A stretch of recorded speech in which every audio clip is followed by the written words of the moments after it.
Most of the participant join করে গেছে। তো আজকে আমাদের প্রোগ্রামটা আমরা শুরু করতে চলেছি। মেনলি যে ওয়ার্কশপটা আমরা যে বিষয়ে আলোচনা করছিলাম বা আমরা আগে থেকেই জানি যে আমাদের আজকে ওয়ার্কশপটি কি নিয়ে, তো আজকে আমরা সেই বিষয়ে আলোচনা করব। তার আগে আমি রাকিব স্যারকে চাইবো যে একটুখানি স্যার আপনার একটু মূল্যবান বক্তব্য দিয়ে আপনি আমাদের প্রোগ্রামটা ইনোগ্রেশন পারমিশন দিন স্যার।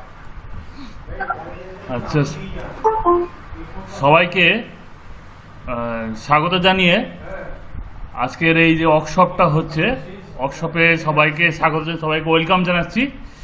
এবং প্রথমেই আমি ধন্যবাদ দিচ্ছি আমাদের মাননীয়া তনুপ্রিয়া ম্যাডামকে, যে এত সুন্দর একটা ওয়ার্কশপ করার জন্য আমাদের কলেজটাকে যে চুজ করেছেন উনি, মানে আমাদেরকে যে সুযোগ দিয়েছেন অংশগ্রহণ করার, এই জন্য ম্যাডামকে প্রথম ধন্যবাদ জানাচ্ছি। এবং ম্যাডামের মাধ্যমে আমাদের যে ministry of education, government of India, তাকেও ধন্যবাদ জানাচ্ছি যে আমাদের কলেজটাকে নির্বাচন করার জন্য। এরকম একটা বর্তমান সময়ে যদি আমরা ভাবি যে এরকম একটা ওয়ার্কশপ খুব প্রয়োজন আমাদের, বিশেষ করে আজকে যে মহামারীর যে আবহে আমরা আসি, যে একটা প্যান্ডেমিক সিচুয়েশনে আসি, যে কোনো মুহূর্তে কিন্তু আমরা বা আমাদের পরিবার বা আমাদের প্রতিবেশী বা আমাদের এলাকার যে কোনো মানুষ কিন্তু আমরা এর কবলে পড়তেই পারি। তবে এই যে করোনা বা কোভিড-19, এইটা অসুখটা সম্পর্কে আমাদের মধ্যে এতটাই মানে মানে আতঙ্ক আছে যে হয়তো আমাদের কেউ মানে নিজস্ব ব্যক্তি কেউ যদি এর কবলে পড়ে, হয়তো আমরা টেনশানেই হয়তো আমরা অর্ধেক হয়তো মানে আমাদের জীবনের হয়ে যাবে, মানে তাকে হয়তো আমরা কোথায় সাপোর্ট করব, সে সাপোর্ট না করে হয়তো টেনশান এমনই করব যে তার সামনে টেনশান করেই সে হয়তো অর্ধেক তার সমস্যা হয়ে যাবে। ফলে এইরকম ধরনের অবস্থাটা খুব এই সময় গুরুত্বপূর্ণ, যে কীভাবে সাইকোসোশ্যালভাবে সাপোর্ট দিতে হবে বা তার জন্য কী সার্ভিস দিতে হবে, এগুলো কিন্তু খুব প্রয়োজন। এবং খুব সময় মানে একদম মানে যেটাকে বলছি আমি টাইম রিলেটেড একটা ওয়ার্কশপ, মানে খুব ঠিক সময় ঠিক ওয়ার্কশপটা আমরা পাচ্ছি। এই জন্য সবাইকে ধন্যবাদ জানাচ্ছি। এবং সবাইকে আমি বলছি যে আমাদের এখানে সব আমাদের ফ্যাকাল্টি মেম্বার যারা আছেন এবং আমরা যারা ছাত্রছাত্রী আছো, তোমরা সবাই খুব মনোযোগ সহকারে ওয়ার্কশপটা অংশগ্রহণ করো, এবং যাতে আমরা কিছু স্কিল যাতে আমাদের ডেভেলপ হয় সেই চেষ্টা আমরা করব, যেটা আমাদেরই কাজে লাগবে। মেনলি এটা তো আমাদের নিজেদেরই কাজে লাগবে। তাহলে আমরা সেরমভাবে কিন্তু মনোযোগ সহকারে ম্যাডাম আমাদের যেমন ইনস্ট্রাকশান দেবেন সেরকম ইনস্ট্রাকশান মেনে কিন্তু আমরা ওয়ার্কশপটা অংশগ্রহণ করব, যাতে আমাদের অন্ততপক্ষে কিছুটা গেন হয়, হ্যাঁ, সেইটার দিকে চেয়ে আমরা ওয়ার্কশপটা অংশগ্রহণ করব। সবাইকে আবার ধন্যবাদ জানিয়ে আমি আমার সংক্ষিপ্ত কথা এখানে শেষ করলাম। ধন্যবাদ স্যার, সবাইকে অনেক ধন্যবাদ যে ওয়ার্কশপটা অ্যাটেন্ড করার জন্য। ওয়ার্কশপটা শুধুমাত্র ওয়ার্কশপ হিসাবে না রেখে আমরা কিছু আজকে শিখবো, এবং অবশ্যই আপনাদের থেকে আমি কিছু শিখবো, সেই জন্যই ওয়ার্কশপটা আজকে করা। মিনিস্ট্রি অফ এডুকেশনের তরফ থেকে ওয়ার্কশপটা শুধুমাত্র আমরা শেখানোর জন্য বা কিছু জ্ঞানমূলক কাজের জন্য কিন্তু আমরা এটাকে অ্যাপ্লাই করছি না, আমরা কিন্তু শিখবো। এবং শিক্ষামূলক কর্মশালাটি কিন্তু এখানে আমরা মেনলি আয়োজন করেছি, যাতে আমরা এই সিচুয়েশনে দাঁড়িয়ে আমরা সবাই জানি, আমরা খুব বড় বড় টার্মসের সাথে এখন রিলেট করছি নিজেদের লাইফটাকে, যেটা সাধারণত আগে আমরা কখনো শুনিনি। সেই টার্মসগুলো আমাদের লাইফে চলে এসেছে এবং আমরা সেটা সবাই ফেস করছি। আমরা সবাই বলতে আমাদের যেরকম বাড়ির লোক আছে, আমরা কোথাও না কোথাও এটার সাথে ওতপ্রোতভাবে জড়িত। টার্মসগুলো আমরা সবাই খুব ভালোভাবে জানি, যেটা হয়তো আমরা বলতে পারি যে ডিপ্রেশন, ট্রমাটাইজ, এই জায়গাটা থেকেই হয়তো এসেছে আজকের এই ওয়ার্কশপটার মেনলি আইডিয়াটা আমাদের কাছে আসে। এবং শুধু এটা ওয়েস্ট বেঙ্গলে না, ওয়েস্ট বেঙ্গলের বিভিন্ন ডিস্ট্রিক্টে একটা ছোট্ট গ্রামগঞ্জে যেখানেই মানুষ থাকুক না কেন, আজকের কমিউনিকেশনের জন্যতে আমরা তাদের কাছে পৌঁছাতে পারছি এবং আমাদের যে বার্তাটা তাদের কাছে পৌঁছাতে পারছি, এটাই বড় ব্যাপার। আর ইন্ডিয়ার বিভিন্ন জায়গায় এটা করা হচ্ছে ওয়ার্কশপ, যাতে আমরা সবাই এই ব্যাপারটা জানতে পারি, বুঝতে পারি যে আমরা নিজেদেরকে মনোসামাজিক ভাবে কিভাবে সুস্থ রাখতে পারি। এবং অবশ্যই সাইকো সোশ্যাল মানে শুধুমাত্র মনোসামাজিক দিক থেকে নিজেকে ভালো রাখলে হবে না, অন্যকে ভালো রাখতে হবে। শুধু ভালো রাখা বলতে যেটা আমরা বুঝি সেটা কিন্তু আমরা ভাবি যে ফিজিক্যালি আমি ফিট আছি মানে ভালো আছি, কিন্তু তার সাথে সাথে মানে মানুষের মানসিকতা যদি ঠিক থাকে, মানুষের এই জায়গা থেকে চিন্তা ভাবনা গুলো যদি সুস্থ হয়, সে এমনিই সুস্থ। এখানটা যদি দুর্বল হয়ে পড়ে কোনো কারণে, তাহলে আমরা দেখতে পাই যে আমাদের মধ্যে নানা রকমের অসুস্থতা তৈরি হচ্ছে। অনেক কারণে কিন্তু মানসিক অসুস্থতার কারণেও কিন্তু কোমরবিডিটি যে ওয়ার্ডটার সাথে আমরা নতুন ভাবে পরিচিত হয়েছি, আমরা অনেকেই হয়তো জানতাম না। এই ওয়ার্ডটার সাথে যে পরিচিত হয়েছি এটাও কিন্তু এর কারণে। অনেক মানুষ এখন ছোট্টখাটো সিচুয়েশনে হয়তো দেখা যাচ্ছে আমরা প্যানিক কথাটা আগে হয়তো অনেকেই সচরাচর শুনিনি, কিন্তু এখন শুনছি। সে হয়তো ছোট্টখাটো বিষয় নিয়ে অত্যন্ত আতঙ্কিত হয়ে আছে, ভয় পেয়ে আছে, বা আমরাও সেটা হতে পারি। সেই জায়গা থেকে আমরা কি করে বেরোবো, সেই জায়গাটাকেই তুলে ধরা হচ্ছে আমাদের এই কর্মশালার মূল উদ্দেশ্য। আমি একটু আগে আপনাদেরকে অবজেক্টিভ সেন্ড করেছিলাম, নিশ্চয়ই দেখেছেন। ওখানে এক জায়গায় বলা হয়েছে কোভিড হেল্পার স্কিল। অবশ্যই স্কিল তো আমরা শিখবো, কিন্তু তার আগে আমরা একটুখানি জাস্ট ফোকাস করবো যে আমাদের মেন মোটোটা কি। আমি আগেও বলেছিলাম আমাদের মেন মোটো হচ্ছে ইচ ওয়ান রিচ ওয়ান।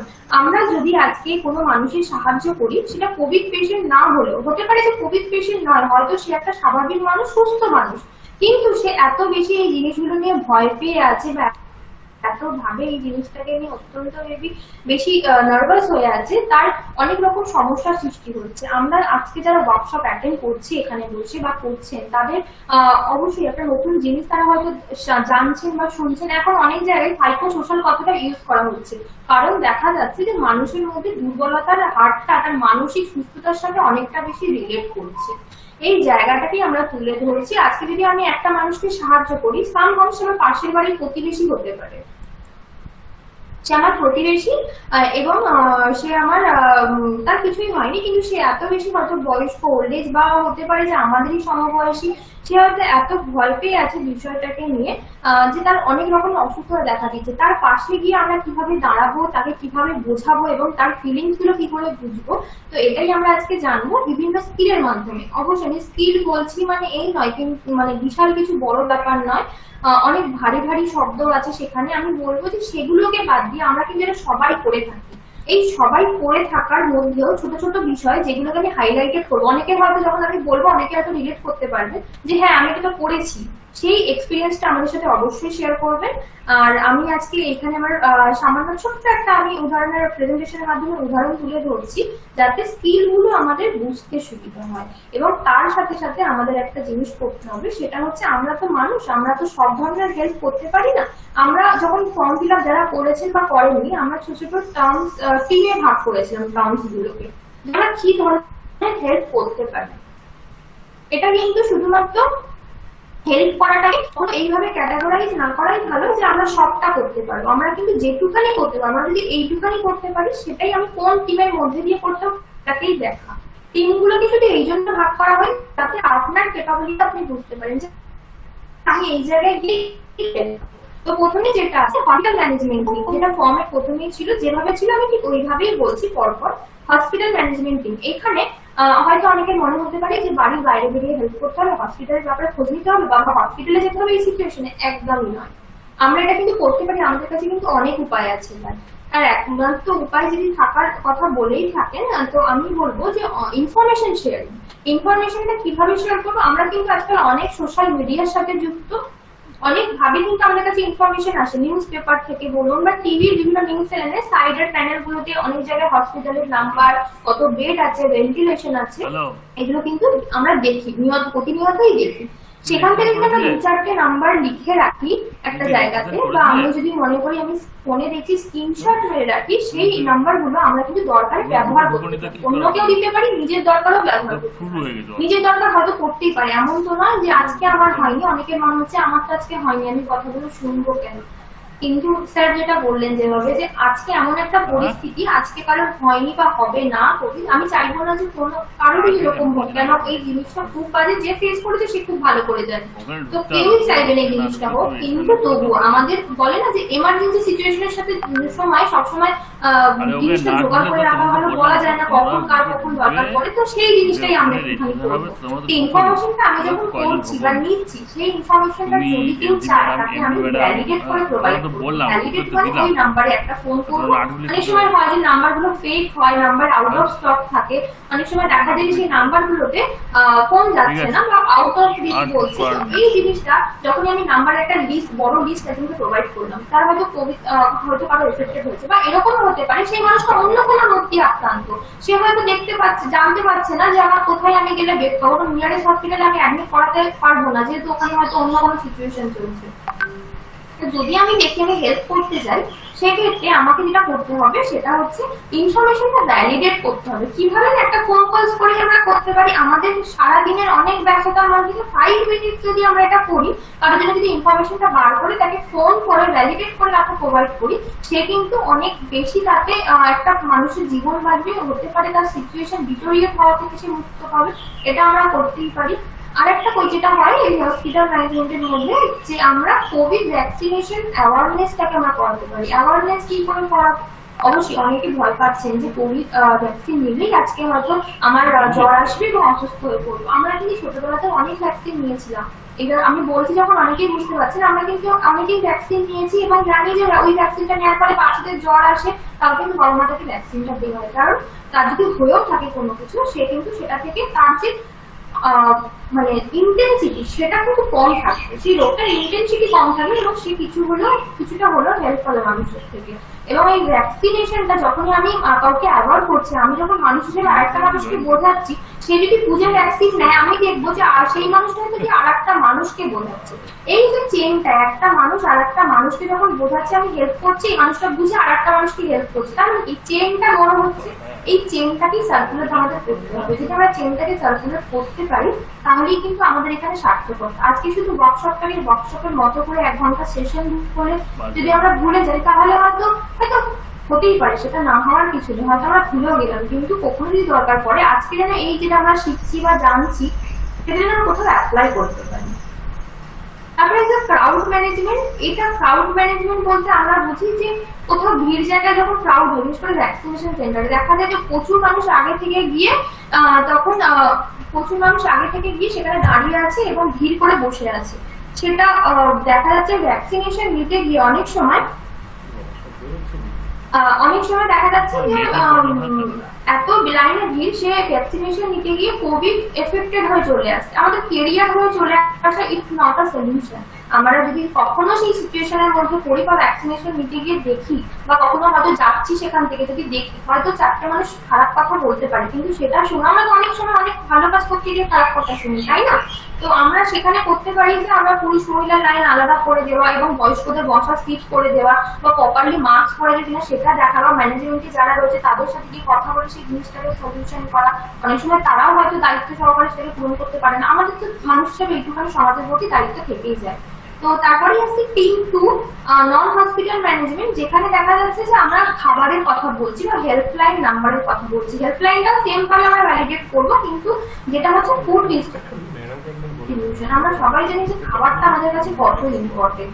অনেক সময় অনেক বাড়িতে আপনাদের আশেপাশে যদি কখনো কিছু হয়ে থাকে, আপনি নিশ্চয়ই রিলেট করে পাচ্ছেন যে যদি আমাদের সাথেও হয়ে থাকে, তাহলে দেখা যায় যে একটা বাড়িতে কোভিড হচ্ছে, আমরা তাকে পুরো সমাজ থেকে যুদ্ধ করে দিচ্ছি, সমাজ থেকে আলাদা করে দিচ্ছি, তাকে বাইরে বেরোতে দিচ্ছি না, তার খাবার প্রয়োজনীয় সামগ্রীটুকু সে আনতে পারছে না বাজার থেকে।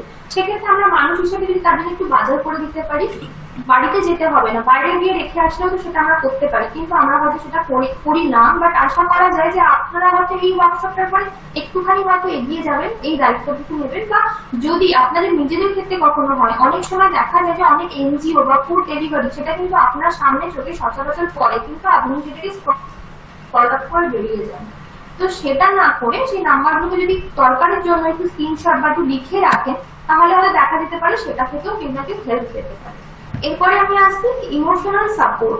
আমি যেটা বললাম যে আমি যে অবজেক্টিভটা শেয়ার করেছিলাম যে কোভিড হেল্পার স্কিল, অবশ্যই এই টিমগুলোকে যখন আমরা যখন এই টিমের হয়ে অন্তর্গত হয়ে কাজ করবো, কাজ করা বলতে গেলে আপনারা একদমই ভাববেন না যে বাইরে গিয়ে আমি কিছু করতে বলছি বা এমন বিশাল কিছু করতে বলছি যেটা আপনাদের সাধ্যের বাইরে। আপনাদের যেটুখানি পারবেন, যতটুকু পারবেন, সেটাই আমার কাছে শেয়ার করুন, আমার সাথে শেয়ার করুন। এবং অবশ্যই যদি মনে হয় আপনি গ্রুপে করতে পারবেন না, পার্সোনালি আপনার যদি কোনো কাজ থাকে, আপনি কোন পদ্ধতিতে কাজটা করতে চাইছেন বা কোনো কিছু যদি অসুবিধা হয় বুঝতে কিভাবে করবো, অবশ্যই আমার সাথে যোগাযোগ করুন। হোয়াটসঅ্যাপে হোক বা ফোন করলো, নিশ্চয়ই আমি গাইড করবো। আর তারপরে আমি যেটা বললাম যে কোভিড হেল্পার স্কিল, এই সবকটা টিম পরপর আমরা যখনই ম্যানেজ করছি তখনই আমরা দেখবো যে আমাদের একটা স্কিলের দরকার পড়ে। কখনো এই স্কিলটা এটা কখনই বলা উচিত না যে স্কিলটা শুধুমাত্র অন্যের জীবনের জন্য বা ভলেন্টিয়ার হিসেবে স্কিলগুলো অ্যাপ্লাই করতে হবে। আমাদের নিজস্ব জীবনের জন্য স্কিলগুলো খুব ইম্পর্টেন্ট। আজকে দিনে মানুষ অনেক বেশি ডিপ্রেসড, অনেক বেশি টেনশনে রয়েছে, সেটা কি মুক্ত হবো কি করে?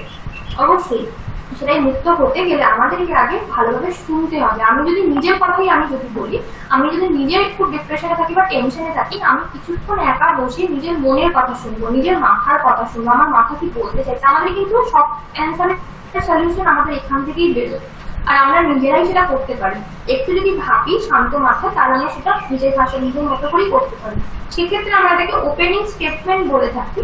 তো ওপেনিং স্টেটমেন্ট বলতে আমরা সাধারণত লিসনিংটাকে বুঝি এখানে, কারণ আমরা এখন সামাজিক দূরত্বের সাথে সাথে আমরা ফিজিক্যাল ডিস্টেন্স মেনটেন করছি, কোনো মানুষের কাছাকাছি গিয়ে আমরা কিন্তু কিছু করতে পারছি না। তো সেক্ষেত্রে আমরা যখনই ডিস্টেন্স মেনটেন করছি, আমরা কোথাও না কোথাও ভুলে যাচ্ছি যে আমরা মানসিক দূরত্ব সেটা না করে আমরা মানসিক দূরত্বটাকে রাখি।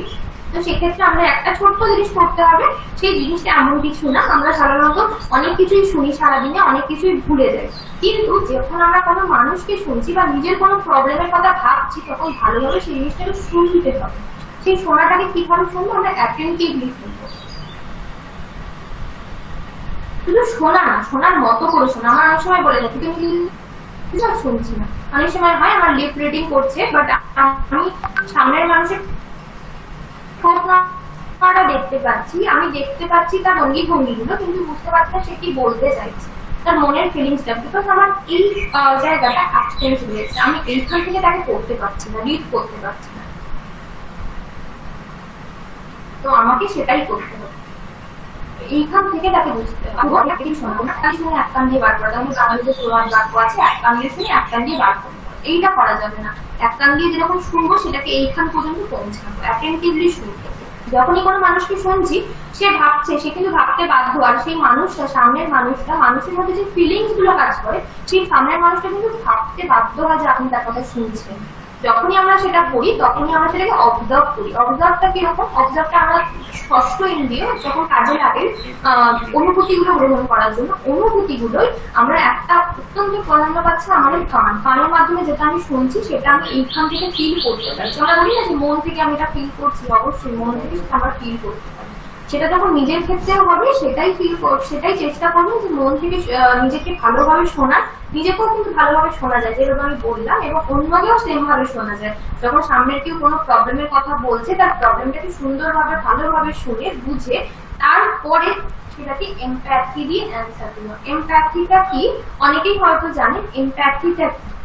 এমপ্যাথি সিম্প্যাথির মধ্যে সামান্য ডিফারেন্স রয়েছে, কিন্তু এমপ্যাথেটিক্যালি অ্যান্সার করাটা মোস্ট ইম্পর্টেন্ট। এখানে একটা জিনিস, আমি ছোট্ট একটা জিনিস বলতে চাই, not advice them, B with them. Because আমরা যখনই কাউকে অ্যাডভাইস দিয়ে ফেলি, আমরা বলি না বাংলা ভাষায় তুমি বড্ড জ্ঞান দিচ্ছ না, বড্ড জ্ঞানের কথা বলছো, যখনই কি আমরা জ্ঞান দিতে আরম্ভ করি, তখনই সামনের মানুষটার ফোন রিসিভ করবে না, আপনার কোনো কথা শুনবে না। সেটা যদি বাড়ির মানুষই হয়, আমি বাড়ির মানুষ থেকেই শুরু করলাম, আমি বাইরে যাচ্ছি না, বিকজ ক্যারেক্টার বিকেম প্ল্যাটফর্ম, আমরা সবাই জানি বাড়ির মানুষ থেকেই শুরু করছি।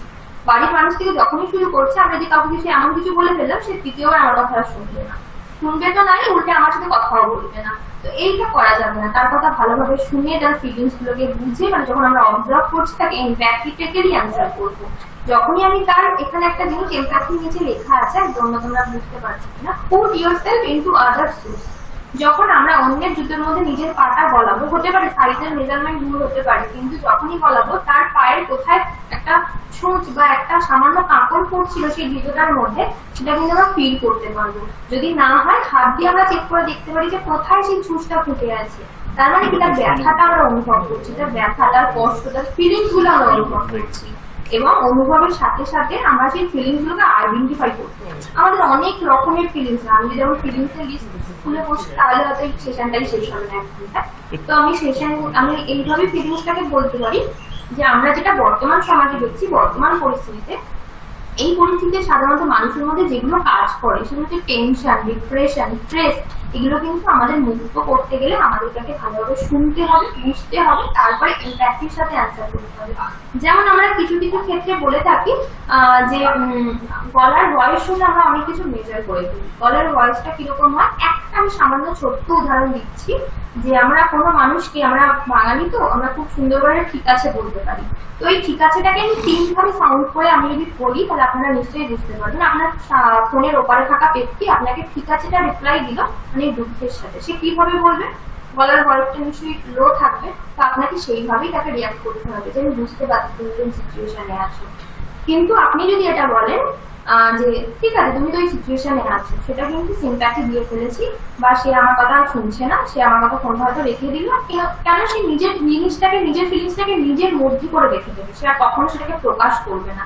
আর এই প্রকাশ যখন করবে না, সে কিন্তু ভেতরে ভেতরে ঘুমিয়ে যাবে। সেই জায়গা থেকে আমাকে তাকে রিলিজ করতে হবে, বা আমার বাড়ির লোক বা আমি নিজে হই, যদি নিজে হই তাহলে অবশ্যই আমার যেগুলো ভালো লাগার জিনিস সেগুলো করবো। আমার টেনশন হচ্ছে কোনো কিছু জিনিস, সেটাকে কিছুক্ষণের জন্য মাথা থেকে বিলম্ব রেখে আমরা কিন্তু পারলেই চাইলেই করতে পারি, বিভিন্ন ভাবে সেটা আমরা চাইলেই করতে পারি। মাথা থেকে বিরত রেখে আমরা অন্য কিছু ভাববো, অন্য যেটা আমার ভালো লাগার জিনিস সেটা নিয়ে ভাববো, কিন্তু ওই জিনিসটাকে নিয়ে ভাববো তখনই যখন ওর সলিউশনটা আমরা করতে পারবো।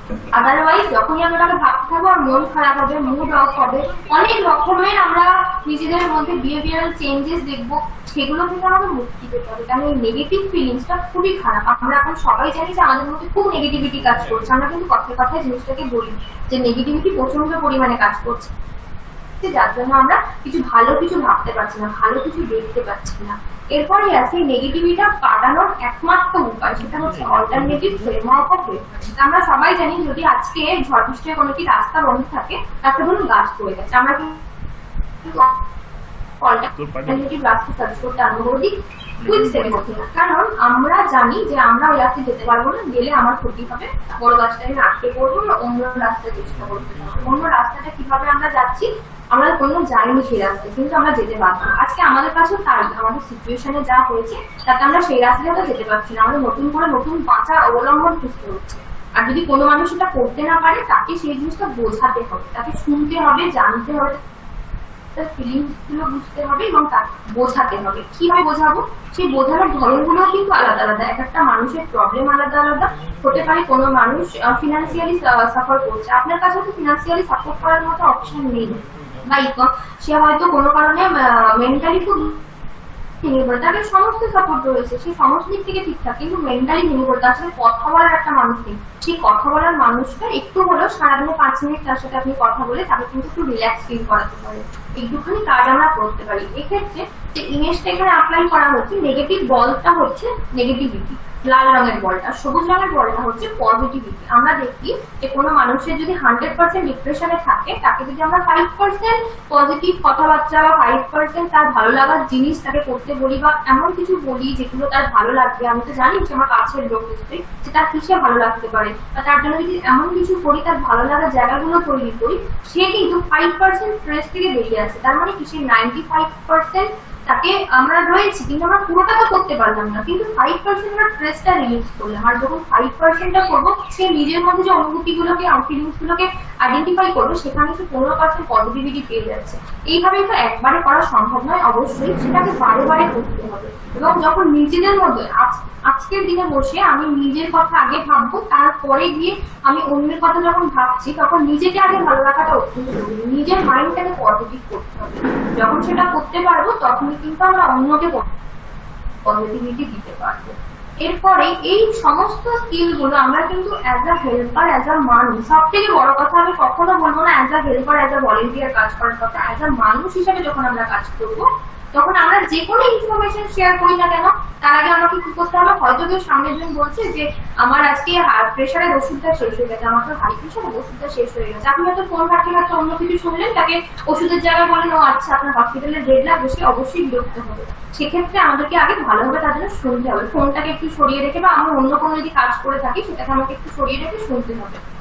এক্ষেত্রে দেখা যায় যে অনেক বয়স্ক মানুষের যারা ফোন অপারেট করতে পারে না, স্মার্টফোন গুলো তার কাছে হয়তো আছে, আপনার কাছে ইনফরমেশন আছে, যদি নাম্বার থেকে থাকে কোনো মেডিকেল শপে, এখানে কোভিড রিলেটেড অবশ্যই বলা হচ্ছে, কিন্তু তার সাথে সাথে মানুষের রেগুলার রোজমার্রার জীবনে যেগুলো লাগে সেইগুলোর কথাও আমাদেরকে ভাবতে হবে। শুধু ইনফরমেশন শেয়ারিংটা মেডিকেল এসেনশিয়ালস বলতে শুধু কোভিড রোগীদের জন্য অক্সিজেন কনসেন্ট্রেটর, অবশ্যই অক্সিজেন কনসেন্ট্রেটর যখন লাগবে যদি আপনার কাছে ইনফরমেশন থাকে অবশ্যই শেয়ার করুন। যদি অক্সিমিটারের পালস অক্সিমিটারের অ্যাভেলেবিলিটি আপনি জানেন এখানে অনলাইনে পাওয়া যাচ্ছে, অবশ্যই কারোর জন্য বুক করে দিন। যদি আপনি তার ইউজ জানেন তাকে অবশ্যই শিখিয়ে দিন। সেটা আপনি ভিডিও কলেও করতে পারেন, সেটা আপনার কাছের লোক হলে ভিডিও কলে বা ভয়েস কলেও করতে পারেন। যখন আপনি দেখছেন যে সোশ্যাল মিডিয়াতে আপনাকে কেউ এরকম কেউ যে পোস্ট করেছে বা এরকম কেউ কিছু জানতে চাইছে, যদি আপনার কাছে ইনফরমেশন অ্যাভেলেবেল থাকে স্ক্রল না করে অন্তত তাকে ইনফরমেশনটুকু পৌঁছে। যদি কারোর কাছে হয়তো সেই স্মার্টফোনটা আমার হয়তো আশেপাশে আমার আশেপাশে এরকম অনেক ব্যক্তি যে স্মার্টফোন ইউজ করতে পারে না, অনেক ওল্ড এজে, তাদের দেখাশোনার মতো কেউ নেই, আপনি যদি একটু সামান্য পারেন নিজের ফোন থেকে তার জন্য ওষুধগুলো বুক করে দিন। এই সামান্য সামান্য হেল্প একটা মানুষের হয়তো জীবন বাঁচাতে পারে। শুধুমাত্র কোভিড রোগীদের জীবন বাঁচানো অবশ্যই মোটো হওয়া উচিত যে আমি একটা কোভিড পেশেন্টের ফ্যামিলি বা জীবনকে বাঁচাবো, কিন্তু তার সাথে সাথে আমাদের আশেপাশের পরিবেশটাকে নিয়ে আমাদের চলতে হবে। কারণ আমরা আজকে আমাদের হয়নি বা আমাদের হয়নি বলে আমরা অন্যকে হেল্প করবো না, সেটা কিন্তু নয়। আমাদের আগে থেকে ভেবে রাখতে হবে যে আমরা মানুষের পাশে দাঁড়াবো। অন্তত আর কিছু না হোক আমরা মানুষের যখনই পাশে দাঁড়াবো দেখা যায় আমরা যেটা সুস্থ হচ্ছে আশেপাশের পরিবেশটাও সুস্থ হয়ে যাচ্ছে। তো আমি এই রিগার্ডিং সবার কাছ থেকে একটু জানতে চাইবো, যদি কেউ বলছে এরকম ধরনের হেল্প করে থাকেন বা এরকম কোনো এনজিও বা নিজেদের সামান্য উদ্যোগে একটি ছোট্ট প্রয়াসের মাধ্যমে অন্যকে সাপোর্ট করে থাকেন, সেটা কিভাবে করেছেন সেই মেথডটা আমি জানতে চাইছি। যে মেথডটা আমি জানতে চাইছি এর জন্য যে এটা সবার শেখার জন্য। হয়তো আপনি যে পদ্ধতিটা অবলম্বন করছেন হতে পারে অন্যান্য মানুষগুলো সেটা দেখে আপনার থেকে অনুপ্রেরণা পেল, বা আমাদের এই গ্রুপটা যেটা রয়েছে যে আমাদের ছোট্ট একটা গ্রুপ ক্রিয়েট করেছি ওখানেও বিভিন্ন ইনফরমেশন গুলো শেয়ার করুন, যাতে হতে পারে যে আমি আজকে জানি কিন্তু অন্য একটা মানুষ জানে না, হতে পারে যে অন্য সেই মানুষটি দরকার সেই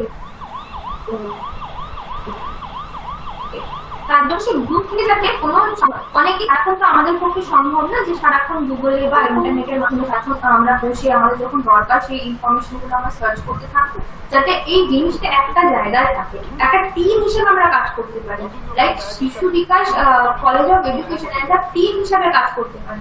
আপনাদের কলেজটিকে সাউথ 24 পরগনার মধ্যে অন্যতম কলেজ হিসেবে চুজ করা হয়েছে, বিকজ আপনারা এই অ্যাক্টিভিটিতে পার্ট নিন। এবং সব থেকে বড় কথা, এটা যখন ক্লাস্টার লেভেলে হবে, আমি একটা যে হোয়াটসঅ্যাপের যে একটা প্যাটার্ন আপনাদের কাছে পাঠিয়েছিলাম অবজেক্টিভের সাথে, সেখানে লেখা ছিল প্রিপারেশন, ওয়ার্ক প্ল্যান, আপনাদের অ্যাকশন প্ল্যানটা কিরকম, আপনার কি ধরনের প্রিপারেশন করে এটাকে এগিয়ে নিয়ে যেতে চাইছেন।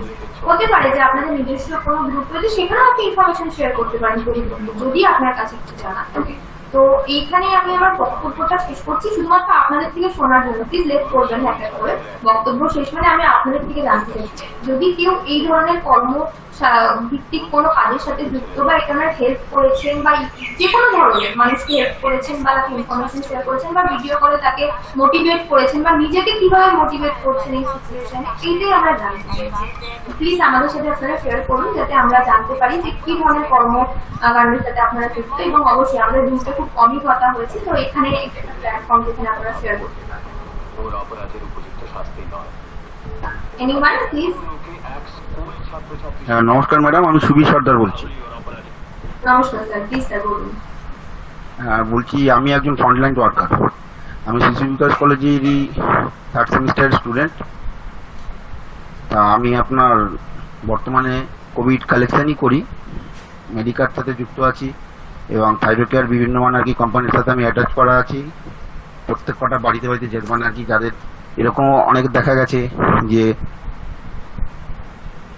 আমাদেরই আর কি কালেকশন টেকনিশিয়ান অনেকে যেতে চাইছে না, এরকম সিচুয়েশন আছে অনেক বাড়িতে। সেই জায়গাটায় আর আমাকে ভিজিট করতে হয়েছে এবং ওইখানটায় গিয়ে কিছু কিছু জায়গায় খুব বাজে সিচুয়েশন দেখা গেছে, যে আর কি জেলের কয়েদিদের মতন কোভিডের যারা পেশেন্ট তাদেরকে রাখা হয়েছে। তা সেই জায়গাটায় গিয়ে আমি ওদেরকে বলে বুঝিয়েছি, দেখুন আজকে ওনাকে যদি এরকম ভাবে রাখেন ঘরে মারা যাবেন।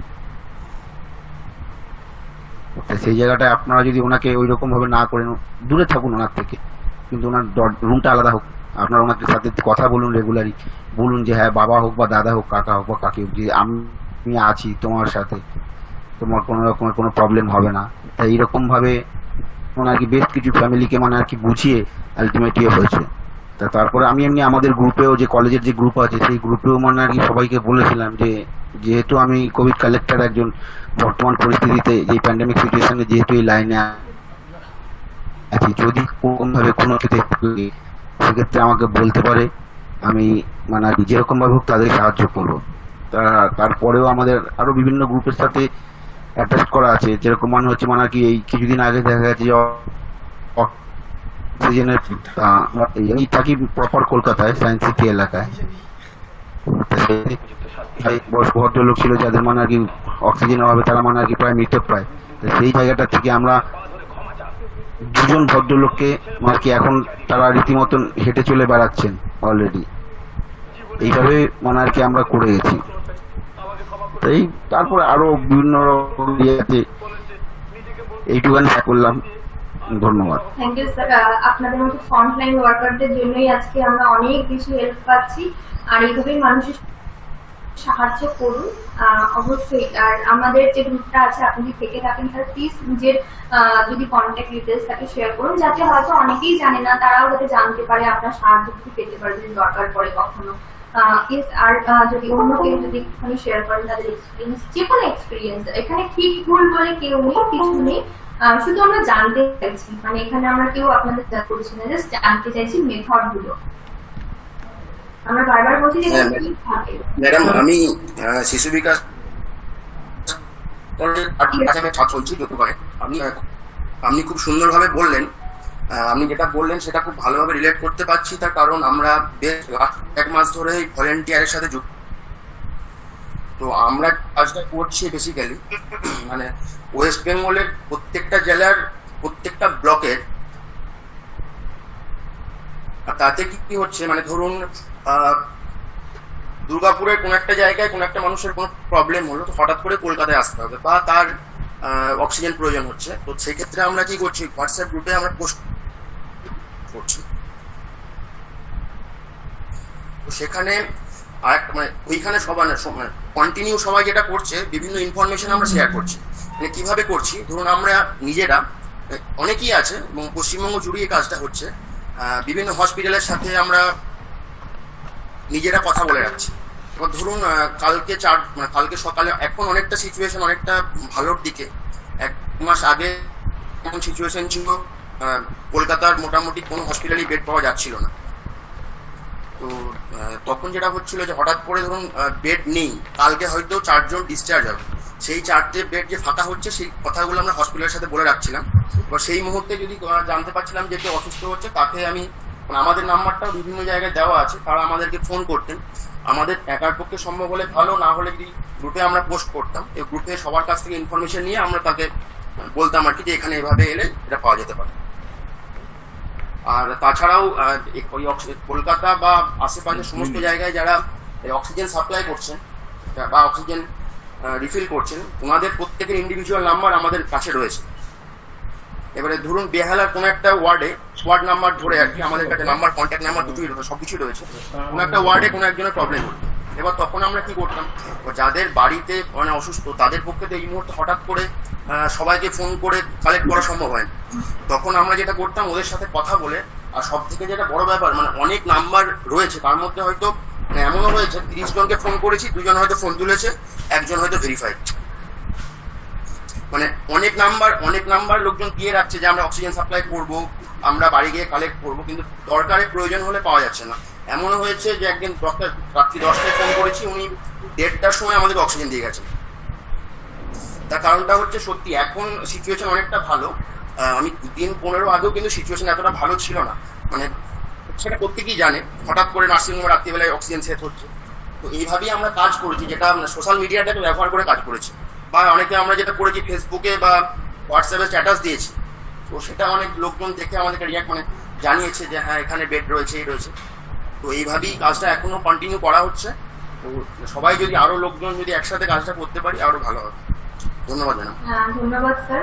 আপনি যেটা বললেন, যেটা আমি প্রথমেই বলেছিলাম যে ইনফরমেশন গুলো ভ্যালিডেট করা, স্যারও কিন্তু সেম ভাবে ঠিক সেম ভাবেই আমাদেরকে বললেন যে উনি সোশ্যাল মিডিয়াটাকে ইউজ করেই কিন্তু ভ্যালিডেশন বা ফোন নাম্বারগুলোতে ফোন করে 30টা নাম্বারে ফোন করে দুটোতে পাওয়া গেছে।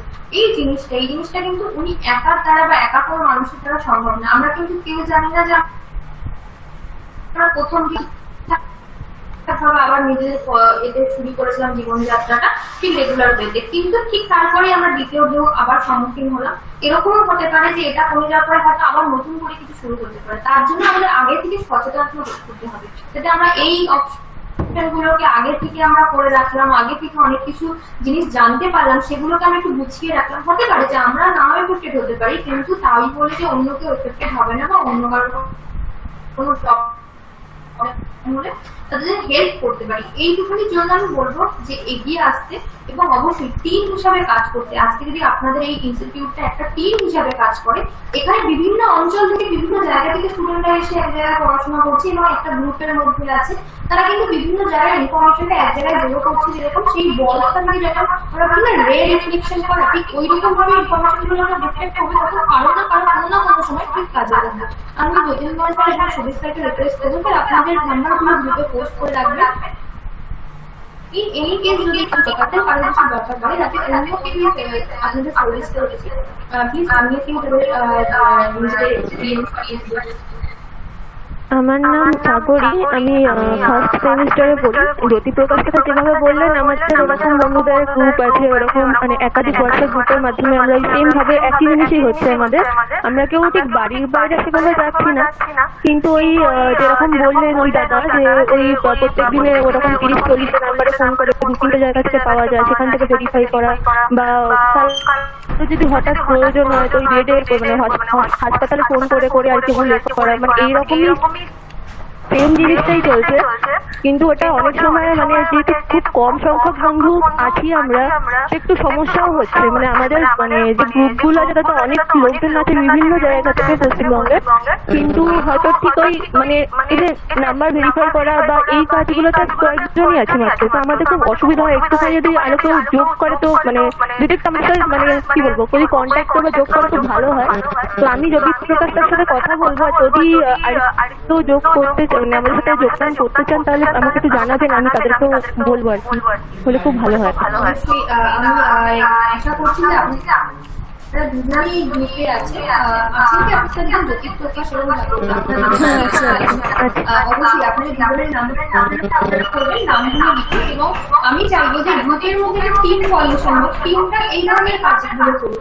অবশ্যই যে এগিয়ে আসবে স্বেচ্ছায় এগিয়ে আসবে, অবশ্যই এখানে কোনো জোর নেই যে আপনাকে করতেই হবে, স্বেচ্ছায় এগিয়ে আসবে। ওদেরকে সাথ দিন যাতে এই চ্যানেলটা হতে পারে যে চ্যানেল ছোট্ট, কিন্তু আজকে ছোট্ট একটা চ্যানেল থেকে যদি বড় হতে পারে, এই চ্যানেলটাকে আমাদের বড় করাই কিন্তু আমরা এই জিনিসটাকে করার জন্য কিন্তু আজকের এই ওয়ার্কশপটা শুধুমাত্র আমরা নাম্বার ভেরিফাই করি না, যদি কোনো মানুষের প্রয়োজন হয় যাতে তাকে আমরা সাইকোসোশ্যাল এই নিডসগুলোকে তাকে ফুলফিল করতে পারি। যদি কারণ আমরা এখানে কিছু কাউন্সিলিং শেখাচ্ছি, কাউন্সিলিং জিনিসটা সম্পূর্ণ আলাদা, কিন্তু যে মানুষ হিসেবে যেটুকুনি আমরা করতে পারি, যখন একটা সে বিশাল বড় পর্দায় চলে যাচ্ছে তাকে অবশ্যই বলতে হবে যে আপনি কাউন্সিলিং করেন বা এরকম ধরনের কিছু। কিন্তু আমরা এখন দেখতে পাচ্ছি কোভিড ছাড়াও যেটা মানুষের বেশি এফেক্ট করছে সেটা হচ্ছে তার সাইকোসোশ্যাল নিউজটাকে এত বেশি ক্ষমতাটাকে এত বেশি কমিয়ে দিচ্ছে, এবং সাইকোসোশ্যাল নিউজটা এত বেশি বেড়ে যাচ্ছে, মানসিক সাপোর্ট করার কোনো মানুষ না থাকার জন্য সে কিন্তু অনেক ভুল ডিসিশন নিচ্ছে। আমি ভুল ডিসিশন নিচ্ছে আমি আর অন্য কোনো কিছু ভাবে বললাম না, আপনারা নিজেরাই অনেক স্ক্যান্ডেল আছে যেগুলো ডিপ্রেশন থেকে তৈরি হয়, আপনারা অনেকেই জানেন, অনেক উদাহরণ আমাদের এখন হয়তো মনে পড়ছে। ঠিক সেই রকম অনেক মানুষ অনেক ভুলভাল ডিসিশন নিচ্ছে, বা কোভিডের জন্য দেখা যাচ্ছে যে তার হয়তো কোভিড হয় সামান্য জ্বর হয়ে সে হয়তো ভয় পেয়ে এত বেশি ভয় পেয়ে গেছে যে সে অন্য কোনো ডিসিশন নিয়ে ফেলছে। সে হয় ডাক্তার দেখাচ্ছে না, সে নর্মাল জ্বরটাকে এমন ভাবে ডক্টর কোভিড হয়েছে ডাক্তার দেখাচ্ছে না, তাকে সেখানে অ্যাওয়ারনেসটা তৈরি করা, তাকে বোঝানো যে ডক্টর দেখালে যদি টেস্ট নেগেটিভ বেরোয় তোমারই ভালো, তোমাদেরই ভালো।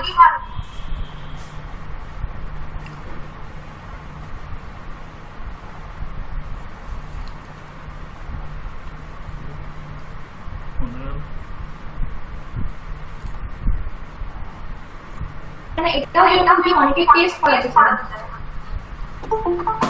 তো আমি চাইবো এক্সপিরিয়েন্স শেয়ার করে। ম্যাম আমি মৌসুমী দে, শিশু বিকাশ কলেজেরই বিএড এর ফার্স্ট সেমিস্টারের ছাত্রী। আমি রেড ভলেন্টিয়ার যে টিম আছে সেই টিমের সাথে যুক্ত আছি। তা আমরা এরকম সোশ্যাল মিডিয়ার কাজে লাগিয়ে বিভিন্ন এইভাবে হেল্প করার চেষ্টা করছি, কোথায় অক্সিজেন পাচ্ছি। মানে এখন যেহেতু একটু স্টেবল সিচুয়েশন আছে, কিছুদিন আগেও যেটা ওরা বললো যে আগেও মানে খুব বাজে সিচুয়েশন ছিল, তো আমরা এরকম ভাবে হেল্প করছি যে কোথায় বেড খালি আছে বা অক্সিজেন লাগবে। আমরা ইভেন এরকম করছি যে অক্সিজেনটা দিয়ে আসছি তার বাড়িতে বা সেটাকে লাগিয়ে মানে ফিট করে সেটা দিতে পারছি। এছাড়াও একটা জিনিসের মুখোমুখি হচ্ছি, মানে অনেক প্রত্যন্ত এলাকায় যেখানে মানে গ্রাম্য যে এলাকাগুলো অনেকে মাস্ক ছাড়াই ঘুরে বেড়াচ্ছে, মানে তাদের মধ্যে সচেতনতাটা এখনো মানে বিকাশই হয়নি। এরকম একটা ব্যাপার হচ্ছে যে মানে আমরা দেখছি এই কারণে যে এই প্রত্যন্ত এলাকাগুলো যদি এফেক্টেড হয়ে পড়ে, তাদের তো এরকম নয় যে তারা একা এরকম ভাবে থাকতে পারছে, তাদের একটা ঘিঞ্জি এরিয়া যে তারা মানে একা একা থাকা কোভিড সিচুয়েশনে তো একটু ডিস্টেন্স মেনটেন করে তারা থাকতে পারছে না, এরকম সিচুয়েশন তাদের আছে। তো আমরা তাদের গিয়ে সেখানে একটা সার্ভে মতন করেছি যে তাদের টেম্পারেচার এবং অক্সিমিটার দিয়ে অক্সিজেন লেভেলটা মেপে, পালস রেটটা মেপে, তো এরকম একটা প্রাইমারি হেলথ চেক আপের মতন আমরা করছি, এখনো সেটা চালিয়ে যাচ্ছি। তো তাদের আমরা একটু বলে দিচ্ছি যে যাদের 92 বা 90 এরকম 90 হচ্ছে তো মানে অক্সিজেন লেভেল, তাদের বলছে আপনারা একটু সাবধানে থাকুন। এইভাবে মানে কাজটা এখনো এগিয়ে নিয়ে যাচ্ছি। তো এবং স্যানিটাইজেশন করছি সেই এরিয়াগুলোতে, কিন্তু এরকম দেখতে পাচ্ছি যে কি যারা মানে একটু জ্বর হলে বা অনেকে টেস্ট করাতে চায়, ইভেন এই প্রাইমারি চেকআপটাই করাতে চাইছে না যদি টেম্পারেচার বাড়ে বা অক্সিজেন লেভেল যদি কমে, মানে তারা ভয় পাচ্ছে যে যদি কোভিড ধরা পড়ে, এটাই ভয় পাচ্ছে। তো এই জন্য মানে তারা টেস্টও করাতে চাইছে না, মানে খুব ব্যাপারটাকে খুব নেগলেক্ট করছে যে যদি, কারণ নেগলেক্ট করার একটাই বিষয়, কারণ তার প্রতিবেশী যারা বা তার আত্মীয় যারা, তারা কি করছে এই একটু জ্বর হলে বা একটু সর্দি কাশি হলে তারা তাকে একদম একঘরে করে দিচ্ছে বলা যায়, যেটা খুব মানে বাজে সিচুয়েশন। এরকম আমি দেখেছি যে একজন বৃদ্ধা মহিলা, তিনি একা থাকেন, তার একটু সামান্য জ্বর হয়েছিল, পরে টেস্ট করে দেখা গেছে তার নেগেটিভ বেরিয়েছে মানে কোভিড, কিন্তু তাকে এমন একঘরে রেখে দিয়েছে সে একদিন পুরো খেতে পারেনি, এরকম মানে খাবারও পৌঁছে দিতে এরা ভয় পাচ্ছে। তো আমরা সেখানে গিয়ে কাজটা করার চেষ্টা করছি। এরকম সবসময় তো আমাদের এরকম পুরো ভিতরে ঢুকে তো সম্ভব হয় না, যে খবর পেলে আমরা আপনার যাওয়ার চেষ্টা করছি এবং যাচ্ছিও, তো কিন্তু সবসময় এটা সম্ভব হচ্ছে না, কিন্তু আমরা করছি এইভাবে। বা আবার এই এরকম একটা বাজে সিচুয়েশনে আমরা পড়েছিলাম যে অক্সিজেন সিলিন্ডারের যখন খুব ক্রাইসিস, অক্সিজেন সিলিন্ডার অনেকে এমার্জেন্সি বলে রেখে দিচ্ছে অনেক মানুষ, মানে কিনে হোক বা যেভাবে হোক কালেক্ট করে রেখে দিচ্ছে, যেখানে যার যখনই মানে এমার্জেন্সিতে যার সত্যি সত্যি লাগছে সে পাচ্ছে।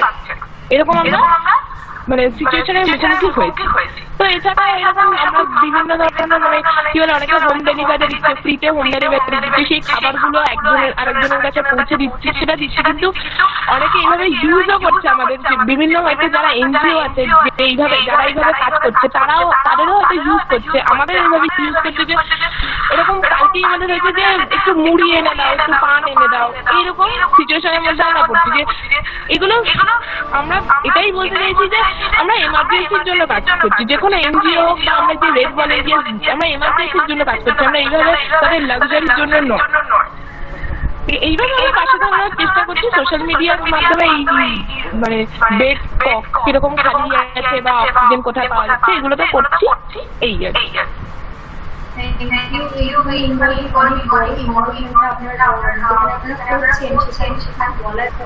শুধু বলবো যে যারা এই ধরনের হটলাইন বা এই ধরনের সার্ভিস আপনারা প্রোভাইড করছেন, ইনফরমেশন শেয়ার করছেন, প্লিজ আফটার দি ওয়ার্কশপ ফর্মটা ফিল আপ করার পরে আপনারা গ্রুপে একটু টেক্সট করে আপনাদের নাম্বার জানান, যাতে আপনাদের সাথে অনেকেই আছে যে রেড ভলেন্টিয়ারের নাম শুনছে হয়তো যুক্ত হতে পারে না, যাতে মুহূর্তে তাদেরকে গাইড করে কিভাবে রেড ভলেন্টিয়ার, এটা কিন্তু কোনো পলিটিক্যাল কিছু না, শুধুমাত্র মানুষের সাথে মানুষের পাশে দাঁড়ানো, মানুষের জন্য যদি একটুখানি করতে পারেন, যদি বাড়িতে বসেই করছেন যেটা আপনি, ওনারাও বাড়িতে বসে ইনফরমেশন শেয়ার করছেন, তো এই ইনফরমেশনটা আপনারা শেয়ার করতে পারেন ওনাদের সাথে এগিয়ে এসে যেতে রাখবেন। বললেন যে উনি করছেন, ওনাদের মানুষের ম্যান পাওয়ারটা এতটা যে ওরা পুরোটা করে উঠতে পারছে না। তো আশা করছি যে এখান থেকে 2-4টি অঙ্কের এতগুলো মানুষ পর্যন্ত 90% নজর যদি এগিয়ে আসে, তাহলে কিন্তু সেটাই বড় একটা অ্যাচিভমেন্ট হবে। আজকের বক্তব্য এটাই বড় অ্যাচিভমেন্ট হবে।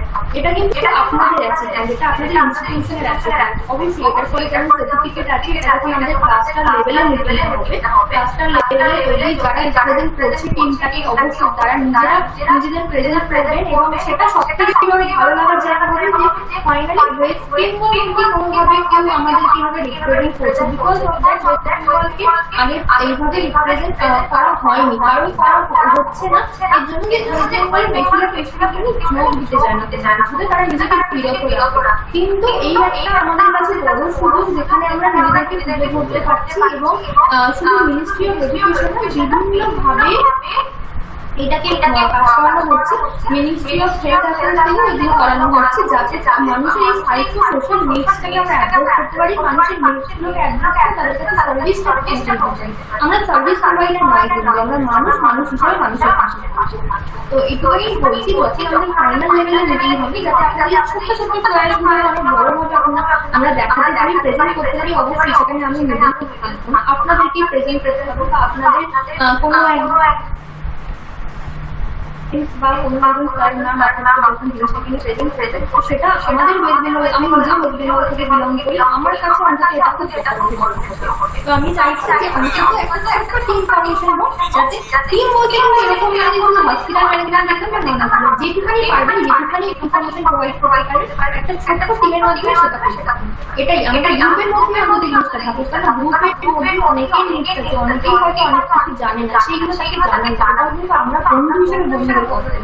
অনেকেই আছে ফার্স্ট সেম সেকেন্ড সেম হয়তো হোয়াটসঅ্যাপের মধ্যে পরিচয় হয়েছে, তো আমরা অনেকেই জানি না যে ওনারা সার্ভিস প্রোভাইড করছে, হয়তো অনেকে সেটা দরকার পড়েছে আসলে সেখানে পাইনি, অন্য জায়গা থেকে আমি এখানে চেষ্টা করি। তো এখানে যদি পরবর্তী করতে কারো দরকার পড়ে, এই গ্রুপটাকে শুধু এইটুকু প্রচেষ্টা আমাদের চালিয়ে যাবে। তো আদার্স কেউ প্লিজ আপনার অন্য ওপিনিয়ন রাখতে চান, কোনো ধরনের নিজের ক্ষেত্রে নিজের কোনো এক্সপিরিয়েন্স বা কিভাবে হেল্প করছেন সেটা আমরা জানতে চাই। নমস্কার ম্যাম, আমি শাহজাহান লস্কর, শিশু বিকাশ কলেজের একজন ডিএলএড প্রথম বর্ষের ছাত্রী। ম্যাম, অ্যাকচুয়ালি আমি যেহেতু শারীরিকভাবে আক্রান্ত, 80% ডিসেবিলিটি, তাই জন্য আমি তো বাইরে যেতে পারি না, বাইরে গিয়ে সবার সামনে মানে সবার কাছে গিয়ে তো সাহায্য করতে পারি না, সেই জন্য আমি মেন্টালি ভাবে মাথাটা আমার মানে বুদ্ধি ছাড়াই আমি মানুষকে যেভাবে মানে অনলাইনের মাধ্যমে চেষ্টা করছি তাদেরকে সাহায্য করা। সেই জন্য পরিবারের বা আত্মীয়স্বজনের বা গ্রামের কারো যদি কোনো কারণে যদি অসুস্থ হয়ে যায়, জ্বর আসে, তখন বলে আমি তার অন্তত 3 বার দিনের গরলের ডেপোটা নেওয়ার জন্য, আর কার্বলিক যে ওষুধ আছে সেটা গরম জলে ডাক্তাররা যেভাবে পরামর্শ দেন সেভাবে আমি তাদের যাতে তারা ভয় না পেয়ে যায়, বা ওই যে জ্বর সর্দি কাশি এটা যেন বেড়ে না যায়।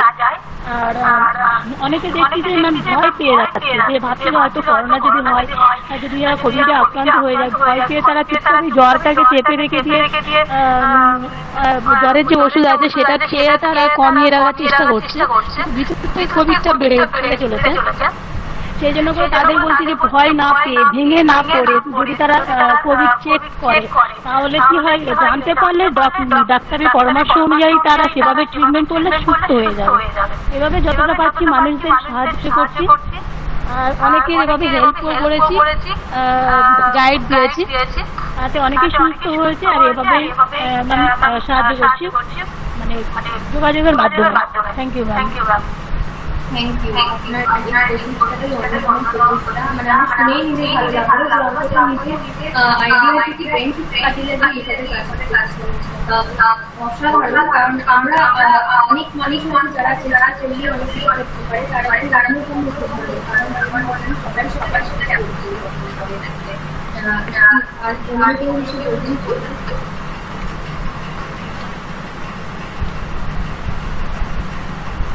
অন্য কেউ নিজের মতামত এই বিষয়ে অন্য পদ্ধতি আমাদেরকে দিতেন, ঠিক আছে?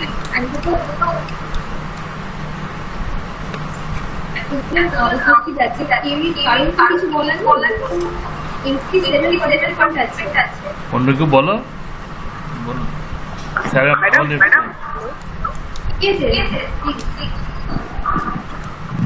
ম্যাডাম আমি শিশু বিকাশ কলেজেরই student, BEd first semester. Madam আমি নিজে আক্রান্ত হয়েছি গত 17ই মে থেকে, এবং তারপর ম্যাডাম আজকে 22 দিন অতিক্রান্ত। আমি অনেক মনের জোর রেখেই ম্যাডাম সুস্থ হয়েছি। আমি একজন হাই ডায়াবেটিস। তো আমি আমার অক্সিজেন লেভেল ম্যাডাম 87 হয়ে যাওয়াতেও আমি বিভিন্ন গ্রুপ থেকে ম্যাডাম হেল্প পেয়েছি, যে ব্রিদিং করা, ব্রিদিং এক্সারসাইজ করা এবং নানান বিষয় অবলম্বন করা, সেগুলো আমি করে যথেষ্ট রেজাল্ট পেয়েছি। এবং বর্তমানে ম্যাডাম আমার প্রচুর পরিজন আক্রান্ত, এবং আমি একটা সেখানে কিছু স্টুডেন্টও আমার আক্রান্ত। আমি একটু সাইডের পার্সোনাল কাজও পড়াই। তো সেক্ষেত্রে ম্যাডাম আমি যে টিপসগুলো পেয়েছিলাম আমি শেয়ার করছি। এবং আমার যে প্রেসক্রিপশন আছে টেলি কনফারেন্সে ডক্টরকে দেখিয়েছি, তার বলে দেওয়া বেশ কিছু একদম কমন মেডিসিন আমি সেই গ্রুপে শেয়ারও করছি। এবং যারা সেগুলো নিচ্ছেন, ইনটেক করছেন, আমাকে জানিয়েছেন তারা অনেকটাই সুস্থ। আর ম্যাডাম অক্সিজেন লেভেল তোলার জন্য টুলিং ব্যাপারটা সবাই খুবই হেল্প পেয়েছে ম্যাডাম, আমি নিজেও খুব হেল্প পেয়েছি। আমি ম্যাডাম সবাই মিলে যদি একটা ফরমেশন করে বিভিন্ন নলেজ শেয়ার করে আমরা এগোতে পারি, আমার মনে হয় সিচুয়েশনটাকে আমাদের অনেকটা নিয়ন্ত্রণ করা ম্যাডাম। থ্যাংক ইউ ম্যাডাম, আমি শেয়ার করলাম। Thank you. আপনি যেটা বললেন একদমই ঠিক। আমি এটাই বলছি যে একটা গ্রুপ ফরমেশন যে গ্রুপটা আছে, আমরা এই গ্রুপটাকেই কাজে লাগাতে পারি, এই হোয়াটসঅ্যাপ কাজে লাগিয়ে যাদের কাছে যে ধরনের ইনফরমেশন আছে, শুধু ইনফরমেশন কেন, তাদের কাছে যদি কোনো নাম্বার থাকে যেগুলো অ্যাভেলেবেল আছে, অবশ্যই ভেরিফাইড নাম্বারগুলো গ্রুপে দেওয়া। আর দেখুন আজকে আমি আক্রান্ত হয়েছি, ওকে বিভিন্ন জায়গা থেকে হেল্প পেয়েছি। এইরকম ভাবে যদি আমরা ছোটখাটো হেল্প যদি আমরা নিজেরা করতে পারি, বা বিভিন্ন অনেক সময় অনেক কিছু থাকে যেগুলো হচ্ছে পোস্টার, ছবি, কারো ভিডিও, সেগুলো আমরা শেয়ার করতে পারি। ছবি রিলেটেড অনেক ভিডিও আমরা দেখতে পারি, বা যারা অনলাইন হয় তাদের কাছে এরকম মোটিভেশনাল ভিডিও থাকে যে এইভাবে আমরা এই কাজটা করেছি, এইভাবে আমরা টেম্পারেচার চেক করছি, এরকম ধরনের ছোটখাটো ডকুমেন্টেশন ভিডিও শেয়ার করা, যাতে যে শেয়ার করছে তার সোর্সটা যেরকম ওখানে দেখাচ্ছে, তার নাম্বারটা যেমন শো করছে, অন্য কেউ যদি কারো দরকার হয়, যে গ্রুপ থেকে একটু লেট করে আলাদা ব্যাপার, কিন্তু সত্যি যদি কেউ বর্তমান থেকে এবং তার যদি দরকার পড়ে, সে কিন্তু ওই জায়গা থেকে হেল্পটা কিন্তু পেতে পারবে। ওই একটা জায়গা থেকে সে কিন্তু চট করে পারলে একটা ফোন কল বা একটা মেসেজের মাধ্যমে তার কিন্তু ইমার্জেন্সি সিচুয়েশনে সেটা হেল্প পেতে পারে। এইটুকুই আমরা চেষ্টা করতে পারি, এবং এটাকে আমরা বড় জায়গায় তখনই নিয়ে যেতে পারি যখন অবশ্যই ক্লাস্টার লেভেলে মিটিং হয়। আপনারা নিজেরাও দেখবেন যে আপনাদের হয়তো আশেপাশে আরো অনেক ইনস্টিটিউট আছে যারা এই ধরনের বড় চেন করে কাজ করছে। আমরা একাডেমিকগুলোকে এই জন্যই টার্গেট করি। সাধারণত আপনারা নিজেরাই অনেক ধরনের কাজের সাথে যুক্ত থাকেন, এবং বিভিন্ন স্টুডেন্ট, আমি চেষ্টা করি যে মানুষকে কিভাবে ভালো রাখা যায়, এবং আমরা প্রধানত পড়ানোর মাধ্যমে এটাই মানুষের পাশে থাকা যেগুলো কর্তব্য, যেরকম আমরা সেটা থিওরিটিক্যাল শিখি, আজকে ওয়ার্কশপটাও কিন্তু সেরকম থিওরিটিক্যাল। এরপরে প্র্যাকটিক্যাল তখন হবে যখন এই বলটা এগোবে, এই চেনটা হবে রিফ্লেক্ট করবে। তো এইটার মাধ্যমে আমি চাইছি কিছু বলবেন আর কেউ বলুন আমাদের মাননীয় ফ্যাকাল্টি মেম্বার। আমি অবশ্যই অন্যান্যরা জানতে চাইবো, যদি কোনো ফ্যাকাল্টি মেম্বার থেকে ডেফিনেটলি আমাদের তাদের ইনফরমেশন, তাদের রিগার্ডিং যারা চিন্তা ভাবনা তাদের সাথে শেয়ার করলে আপনাদের স্টুডেন্টরাও বুঝতে সুবিধা হবে। এবং যদি কোনো স্টুডেন্ট থাকেন ডেফিনেটলি আমরা এখানে টিপগুলো কেউ যাচ্ছি, শুধু জানতে চাইছি মেথড কিভাবে আপনারা করেছেন বা কিভাবে করছেন, নিজেরা যদি এরকম কোনো সিচুয়েশনে পড়ে কিভাবে ওভারকাম করছেন। ম্যাম আমি একটু বলতে চাই, আমি ঋতুপর্ণা নস্কর, শিশু বিকাশ কলেজের প্রাক্তন পিএইচডি স্টুডেন্ট। তো যেহেতু কলেজ থেকে এরকম একটা উদ্যোগ নেওয়া হচ্ছে, এত সুন্দর একটা ইনিশিয়েটিভ নেওয়া হয়েছে, তো সেই জন্য এখানে জয়েন করা। এখানে সবাই অনেকেই দেখলাম ওনাদের বিভিন্ন ওয়ার্কিং এক্সপিরিয়েন্স শেয়ার করছেন। এখানে আমি আমার পার্সোনাল একটা এক্সপিরিয়েন্স শেয়ার করতে চাই, সেটা হলো যে আমি রিসেন্ট কোভিশিল্ডের যে ফার্স্ট ডোজ ভ্যাকসিনটা সেটা পাই, এবং তারপরে আমার প্রতিবেশীদের এত ভয়ানক একটা রিয়াকশন ছিল, মানে তারা হঠাৎ করে দেখা যেতেই বলছে, তোরা তো এতজন লাইনের মাঝখানে দাঁড়িয়ে ভ্যাকসিন নিয়েছিস, তো তোরা এখন খুব একটা বাইরে বেরোস না, কারণ হয়তো তোদের মধ্যে করোনার ভাইরাসটা চলে এসছে এবং তোদের থেকে আরো অনেকে এফেক্টেড হতে পারে। এবং বলছে যে এইভাবে তোরা ভ্যাকসিন নিচ্ছিস লাইনে দাঁড়িয়ে, এটা কিন্তু খুব রিস্ক। এবং আমরা যখন ভ্যাকসিন নেবো, এখন তো আমরা ভ্যাকসিন নেবো না, যখন বাড়িতে বাড়িতে গিয়ে ভ্যাকসিন দেওয়া হবে আমরা তখন নেবো। যেটা আমার কাছে প্রচন্ড রকম একটা অদ্ভুত মনে হয়েছে, তার কারণ আমরা এখন এমন একটা সিচুয়েশনে রয়েছি এবং আমাদের গভর্নমেন্ট একদম বেস্ট দিয়ে ট্রাই করছে এই সিচুয়েশনটাকে ওভারকাম করার জন্য। সেই জায়গায় এইরকম মানুষের রিয়াকশন, এবং আমার মনে হয় যে এটা একটা ভীষণ বড় মিসকনসেপশন যেটা মানুষের মধ্যে রয়েছে, যে লাইনে দাঁড়িয়ে ভ্যাকসিন নেওয়া মানেই আমরা অলরেডি এফেক্টেড হয়ে গেছি। এবং আমাদেরকে বলা হচ্ছে যে ফার্স্ট ডোজ যেহেতু নিয়েছো, তো তোমাদের জ্বরটা আসতে পারে, সেক্ষেত্রে ওটাও কিন্তু একটা হয়তো করোনার সিমটম। এইরকম ধরনের মানুষের মধ্যে একটা মিসকনসেপশন আছে এখনো পর্যন্ত, যেখানে নিউজ চ্যানেলগুলোতে, সোশ্যাল মিডিয়াতে এত কিছু অ্যাওয়ারনেস করছে, এত কিছু অ্যাওয়ারনেস প্রোগ্রাম অ্যারেঞ্জ করা হচ্ছে, বারবার করে টিভিগুলোতে বা নিউজ চ্যানেলগুলোতে এত কিছু বলা হচ্ছে যে আরো বেশি করে অ্যাওয়ার হচ্ছে কিভাবে কি করা উচিত, তার সত্ত্বেও মানুষের মধ্যে এত কিছু ভুল ধারণা, এবং বিশেষত মানে করোনা এফেক্টেড না হয়েও শুধুমাত্র ভ্যাকসিন নেওয়ার পরে যে এরকম রিয়াকশন হতে পারে, এটা মানে ভয়ানক মনে হয়েছে আমার কাছে। তো যারা এখানে ফ্রন্টলাইন ওয়ার্কার যারা রয়েছেন, যারা এভাবে কাজ করছেন, আমি তাদেরকে বলবো মানে আপনারা এরকম কাজ করুন, এবং আমি নিজে এরকম ধরনের কাজের সঙ্গে যুক্ত হতে ভীষণভাবে আগ্রহী। সেই কারণেই বলবো গ্রুপে আপনাদের কন্ট্যাক্ট ডিটেলস দিন, যাতে আমি যেটা ফিল করেছিলাম প্রতিবেশীদের কাছ থেকে, এরকম যাতে আরো একজন কেউ যাতে ফিল না করে, তার একজন কেউ যদি আমি হেল্প করতে পারি, তাহলে আমি নিজের কাছে নিজে মানে স্যাটিসফাইড থাকবো আর কি। এইটাই ম্যাম আমার এই এক্সপিরিয়েন্সটাই শেয়ার করার ছিল এখানে। Thank you. আমরা ভ্যাকসিন তৈরি করছি। হ্যাঁ, আমি শ্রীময়ী গাঙ্গুলি, আমি শিশু বিকাশ কলেজের ফ্যাকাল্টি। আমি প্রত্যক্ষভাবে মানে ফ্রন্ট লাইনে থেকে কোনো কাজ করছি না, কিন্তু এই যে 2020 থেকে যে লকডাউনটা চলছে, তাতে আমাদের স্কুলে আমরা যারা পড়তাম, মানে স্কুলের বন্ধুদের সাথে তো অনেকেরই অনেক জায়গায় তারা চলে গেছে, যোগাযোগ নেই। তো সেইভাবে আবার হোয়াটসঅ্যাপে একটা গ্রুপ করে তাদের সাথে একটা গ্রুপ করা হয়, এবং অনেক যেরকম এখানে দেখতে পাচ্ছি আমাদের স্টুডেন্টসদের মধ্যে অনেক স্টুডেন্টসই বিভিন্নভাবে বিভিন্ন কাজের সাথে যুক্ত, সেরকম আমাদের স্কুলেরও অনেক বন্ধু বান্ধব, সেটা হয়তো আমরা জানিই না যে অনেকে অনেক কাজের সাথে যুক্ত। এরকম অনেকেই ছিল যারা অনেক এনজিওর সাথে যুক্ত।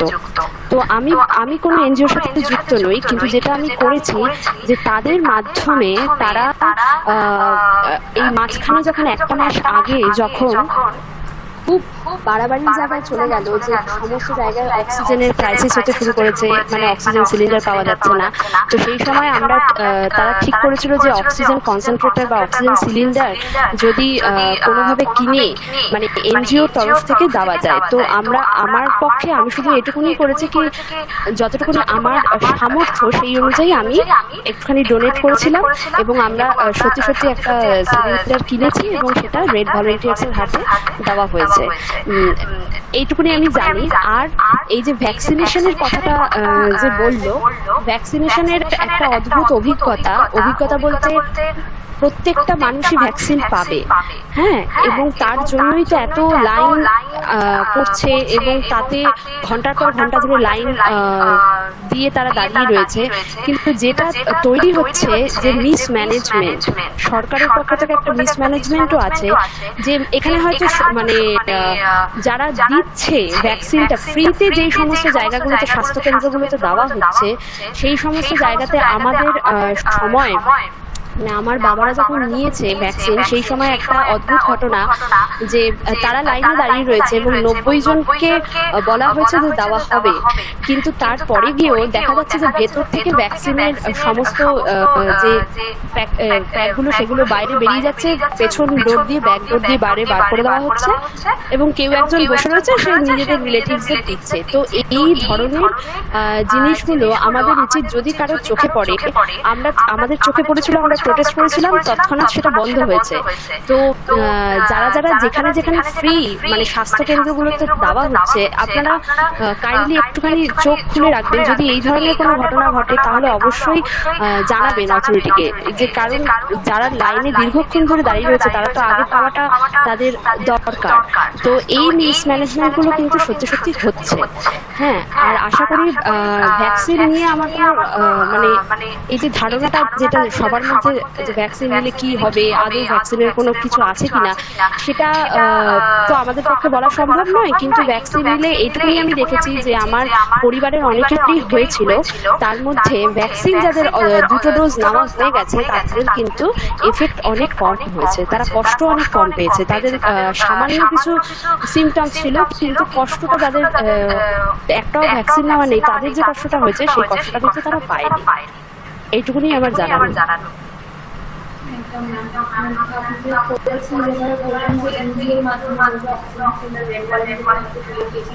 আমাদের অল ওভার ওয়েস্ট বেঙ্গলের অক্সিজেন হয়ে দাঁড়িয়েছে। তো সেখান থেকে তাদের যেটা করছে, তারা অবশ্যই অফলাইন প্ল্যাটফর্মে পরিচালনা কাজ করছে। আমরাও স্টুডেন্ট হিসেবে আমরা যেটুখানি করতে পারবো মানুষ হিসেবে আমরা ছোট ছোট প্রয়াসগুলো চেষ্টা করি, যাতে ছোট ছোট আমরা যদি ভাবেও না হতে পারি, আমরা কিন্তু যেরকম সারা বললেন, খুব সুন্দর বললেন যে আপনি ফিজিক্যালি ডিজিটালি হওয়া সত্ত্বেও উনি করছেন, সেটা কিন্তু আমি এই বাড়িতে বসেই করতে পারি। উনি যেভাবে করছেন আমরা অনেকে এইভাবে ইনফরমেশনগুলো শেয়ার করতে পারবো, কিন্তু ইনফরমেশন কেন, আমরা যদি ছোট্টখাটো কোনো একটা ভাবে কোনো ছোট্ট প্রয়াসের মাধ্যমে কারোর পাশে আসতে পারি, তো এটাই তো চেষ্টা করছি যে নতুনভাবে ঠিকভাবে আমরা মানুষকে সাহায্য করতে পারি, সেই কাজগুলো আমরা পালন করছি। তো এখানে টিমটা অ্যাজ আ টিম হয়ে যখনই কাজ করবো তখন আমরা বিভিন্ন দিক আমাদের কাছে খুলে যাবে।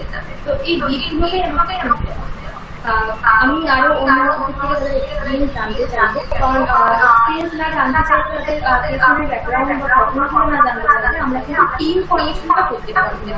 আমাদের তো টিম বানিয়ে কাজ করতে হবে, টিমটা আমরা করতে পারবো না। ম্যাডাম, আমরা একটা এক্সপিরিয়েন্সের কথা বলছি। গতকাল আমরা ওই গঙ্গাসাগরে গিয়েছিলাম ট্রান নিয়ে। সেখানে গিয়ে দেখলাম ওখানে এখন এমন একটা সিচুয়েশন রয়েছে, ওদের ওখানে এখন করোনার জন্য মাস্ক পরাটা একটু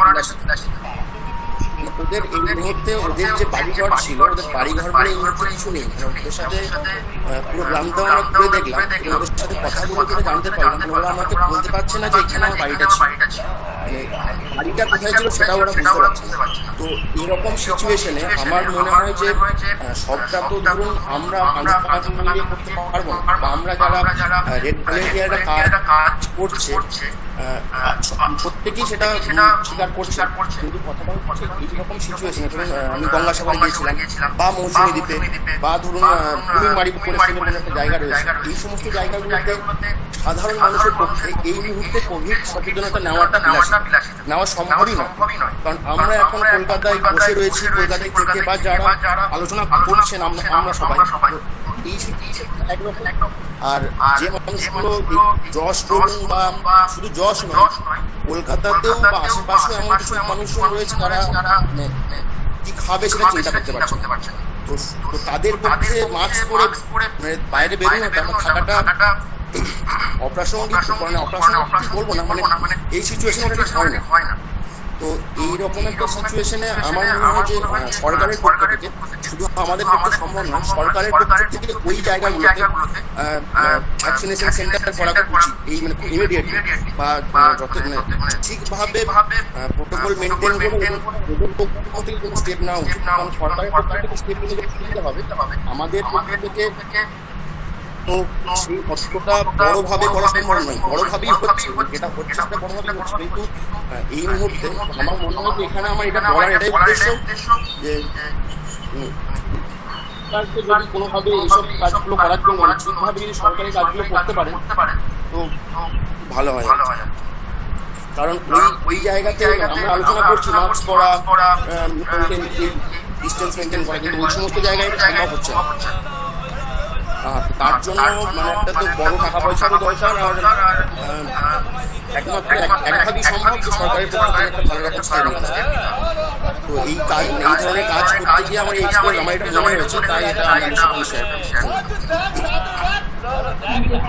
আপনি যেটা বললেন ডেফিনেটলি আমরা ওই সিচুয়েশনের মধ্যে দিয়ে হয়তো যাচ্ছি না, বুঝতে পারছি না, কিন্তু যেভাবে বললেন সরকারের স্টেপ নিচ্ছে, কিন্তু আমরা সবাই জানি যে কোনো না কোনোভাবে মানুষ সেই সাহায্যটা কিন্তু পেতে পারছে না বা সেই সাহায্যটা পৌঁছাচ্ছে না।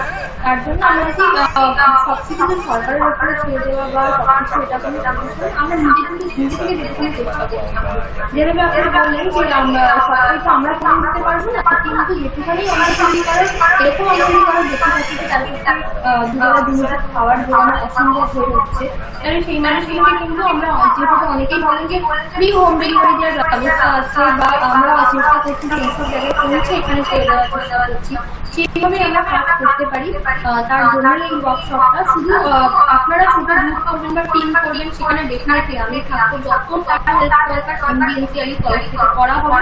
শুধুমাত্র সেটাই না, যদি কোনো রকম টিম কর্ডিনেশনের প্রবলেম হয়, যদি কোনো রকম দরকার পড়ে যে না বাইরে থেকে এক্সটার্নাল সাপোর্ট লাগবে, সেই জায়গাটা আমরা তৈরি করছি, সেই জায়গাটার জন্য কিন্তু আজকে ওয়ার্কশপটা। তো ওই জন্যই আমরা বারবার বিভিন্ন ইনস্টিটিউশনে এই ওয়ার্কশপের মাধ্যমে বলার চেষ্টা করছি টিমটা ফর্মেশন করুন, যাতে আমরা সাপোর্টটা দিতে পারি। যদি আপনারা একটা এবং আমরা কোনো 10 পাই, যেটা আমাদের পেছনে ব্যবসাটা একটা কাজে লাগবে। তো আশা করছি এই ওয়ার্কশপটার পরে আমরা একটা অ্যাক্টিভ টিম পাবো। আমাদের শিশু বিকাশ কলেজ অফ এডুকেশনের অ্যাক্টিভ টিম পাবো, যারা কাজের সাথে যুক্ত, তারা অবশ্যই তো করছেন এবং করবেন আশা করছি, এবং যারা যুক্ত নয় তারা একটি সামান্য সাপোর্ট দিই। কারণ এখানে কেউ বলছে না যে ফিজিক্যালি সাপোর্ট দেওয়া, মেন্টালি সাপোর্ট দেওয়াটাই জরুরি। মেন্টালি বা তাদের একটুখানি 5 মিনিট দিনের সময় বের করে আমাদেরকে সাপোর্ট করা, ইনফরমেশন শেয়ার করা, শুধু ইনফরমেশন নয়, যেরকম আমি বললাম বিভিন্ন জায়গায় যদি কোনো মনে হয় যে এই জায়গায় কোনো ত্রাণ লাগবে বা কোনো এরকম জায়গা আছে যেখানে হয়তো খাবার পৌঁছতে হবে, সেই জিনিসটা আমাদের এখানে পোস্ট করে এবারে যাদের দরকার, যারা করতে পারছে তারা সেখানে যোগাযোগ করতে পারবে, বা কেউ যোগাযোগের একটা মাধ্যম তৈরি করেছেন, হেল্পলাইন নাম্বার তৈরি করেছেন, সেই সেটা পোস্ট করুন। এবং অবশ্যই এটা করাটা খুব দরকার, এই চেনটাই আমাদের তৈরি করতে হবে। আমরা আমি আপনাদের কথা বলছি, আমি একটা পার্সন, আপনার এতগুলো পার্সন এখানে দেখে দাঁড়িয়ে আছে, মাঝখানে একটা গ্যাপ ছিল, এই কর্মশালাটা সেই ব্রিজ হিসাবে কাজ করলো। আমরা এই ব্রিজটাকে বানালাম এবং এই ব্রিজটাই হচ্ছে অন্যকে সাহায্য করবে। এই গ্যাপটাকে আমাদের পূরণ করতে হবে, এই গ্যাপটাকে পূরণ করার জন্য কলেজ। তো আমরা আশা করতে পারি যে এরপরে আমরা টিম পাবো, টিম হিসাবে কাজ করবো, এবং অবশ্যই ব্যবসাটা খুব দরকার। মানুষকে দেওয়ার জন্যই আজকে এটার আয়োজন করা হয়েছে। এটা হয়তো এখন মনে হচ্ছে 100% পার্টিসিপেন্ট বা 80 পার্টিসিপেন্ট, যখন এটা ক্লাস্টার লেভেলে যখন চলে আসবে, এই ফরমেশনটা আপনাদের চোখের সামনেই উঠে আসবে। এই ফরমেশনটা কতটা বড়ভাবে করা হচ্ছে, not only the one institution, এখানে অনেক ইনস্টিটিউশন আছে যারা যুক্ত হবে এবং চেনটা আরো আসাতে হবে। তো আমাদের এটাই করতে হবে যে আমরা একটু ব্যাক সাপোর্ট দিতে পারি, আমরা মানুষের তাদের পাশে থাকতে পারি। তখন নিজেরই যে ফিলিংসটা, সেই ভালো লাগাটা তৈরি হবে। যখন আমাদের আপনি সাহায্য করতে পারি, সেই ভালো লাগার ফিলিংসটা আমাদের তৈরি হবে। সেই ফিলিংসটা আমাদের মধ্যে যখন কাজ করবে, তখন আমরা আরো বেশি অনুপ্রেরণা পাবো যে আমরা আরো কিছু করতে পারবো, আরো কিছু ভাবে এগিয়ে যেতে পারবো। তো আর কি কিছু বলতে চাইলে প্লিজ তার কথা বা বক্তব্য রাখতে পারেন যে আমরা টিমটা তো ফর্ম করছি, টিমটার পরে যে একটা প্ল্যানটা অবশ্যই আমি জিজ্ঞাসা করছি আপনার অ্যাকশন প্ল্যানটা টিমটা একটা ফর্মেশন হবে, কিন্তু কাজটা কিভাবে হবে সেটা আপনার মতামত থেকেই ঠিক হবে। সেই অ্যাকশন প্ল্যানটা আমি ফর্মটা ফিল আপ করার পরে আমাকে বলবেন যে আমি এইভাবে কাজটা করতে চাই, এই টিমের পার্ট হতে আমি এই জন্য আগে জিজ্ঞাসা করলাম যে আমি কোন টিমের পার্ট হতে চাই। এটা ওয়ার্কশপের পরে আমি জিজ্ঞাসা করবো যে আরো বেশি ক্লিয়ার আইডিয়া আপনাদের কাছে চলে যেত, কোন টিমের পার্ট হয়ে কোন কিভাবে কাজটাকে এগিয়ে নিয়ে যেতে হবে, এই আইডিয়াটা দিয়ে এই আইডিয়াটা আপনাদের কাছ থেকে জানতে চাই।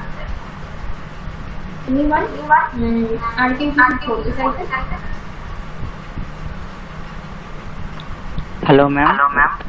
ইয়েস ম্যাম আমার নাম ফাইজ আনোয়ার। আমি শিশু বিকাশের ডিএলএড এর ফার্স্ট ইয়ার স্টুডেন্ট।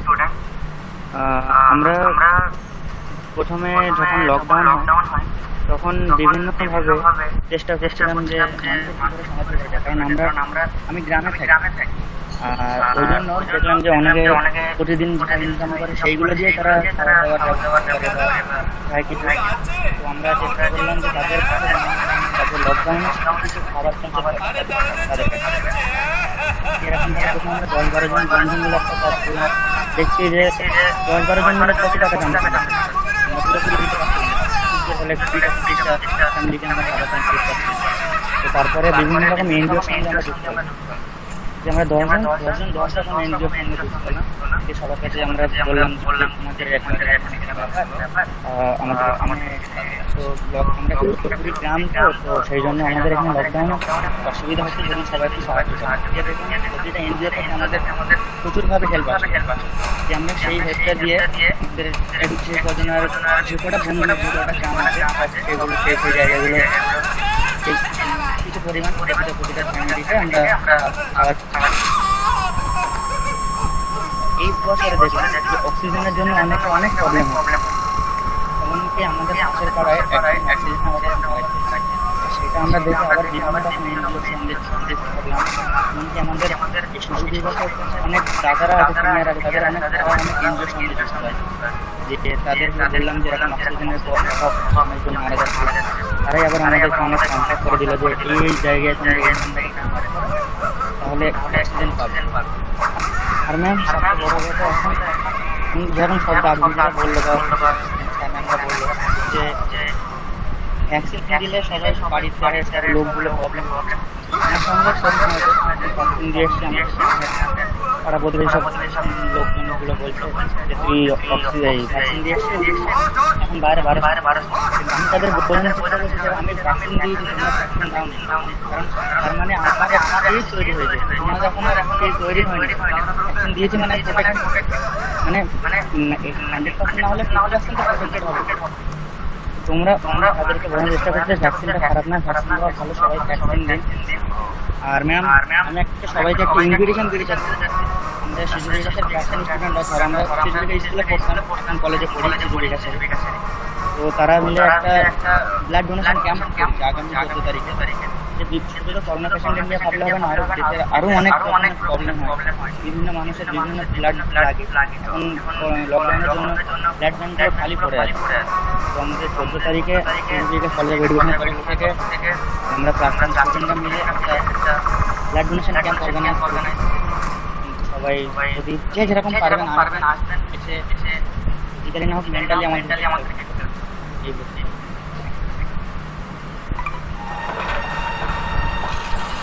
এই সিচুয়েশনে ব্লাড ডোনেশন ক্যাম্প আমরা অর্গানাইজ করছেন। আশা করছি ওনাকে যারা আশেপাশে থাকেন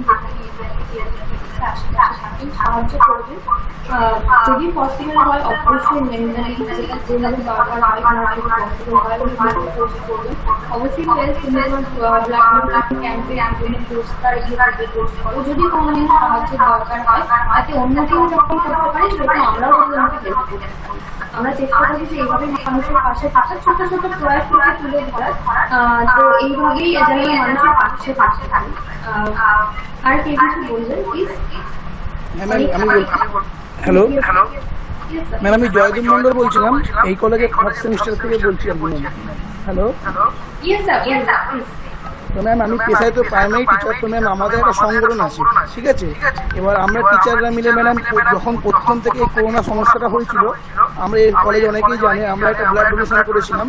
তার পাশাপাশি ম্যাম আমরা তারও সিস্টেম করেছিলাম, আমরা অনেককে দিয়েছি, কারণ অনেকেই তো ম্যাডাম কর্মসূত্রে এখন বেকার হয়ে পড়েছিল লকডাউন হয়ে যাওয়ার জন্য। এবং ম্যাম রিসেন্টলি যেটা আমরা করেছিলাম যে অনেকেরই গ্যাসের অক্সিজেনের প্রবলেম হচ্ছিল, গ্যাস সিলিন্ডার নিয়ে আর কি। তো ম্যাম আমাদের পাড়ায় একজনের গ্যাসের ব্যবসা আছে, অক্সিজেন গ্যাসের। এবার তাকে দিয়ে আমরা অনেক জায়গায় মানে সিলিন্ডার অ্যারেঞ্জমেন্ট করে দিয়েছি, প্লাস যাদের যা রিফিলিং করা ছিল করে দিয়েছি। আর ম্যাম রিসেন্টলি আমরা যেটা করেছি অঙ্গীকার এনজিওর সঙ্গে আমাদের সংগঠনের টাই আপ করে একটা আমরা কলকাতার মধ্যে অ্যাম্বুলেন্সও চালু করেছি আর কি। স্পেশালি এটা করেছি আমরা করোনা পেশেন্টদের জন্য। খুব ভালো প্রয়াস যে এইভাবে আপনারা এগিয়ে যাচ্ছেন, ছোট ছোট কাজগুলো করছেন, এইভাবেই যদি কখনো অক্সিজেন বা অ্যাম্বুলেন্সের প্রবলেম হলে তাহলে আমার সঙ্গে যোগাযোগ করতে পারে, কারণ আমাদের তো কলকাতা বেশি কাজ হয়, আউটসাইড আমরা যেতে পারবো না, কলকাতার মধ্যে আমরা হেল্প করে দেবো। স্যার প্লিজ আপনার নাম্বারটা আমি আগেও সবাইকে বলেছি, প্লিজ যারা যে টিমের জন্য যেভাবে কাজ করছেন সেই আপনাদের নাম্বারটা পোস্ট করে কি সার্ভিস প্রোভাইড করছেন একটু যদি লিখে দেন, তাতে বাকিও সুবিধা হবে, বাকিরাও অনেক আপনাদের থেকে হেল্প করতে পারে। মেইনলি ম্যাম দেখুন অক্সিজেনটা আর অ্যাম্বুলেন্সের ব্যাপারটা আমরা হেল্প করতে পারবো, আর অবশ্যই সেই ফেসিলিটিটাই আপনি ওখানে মেনশন করে দেবেন।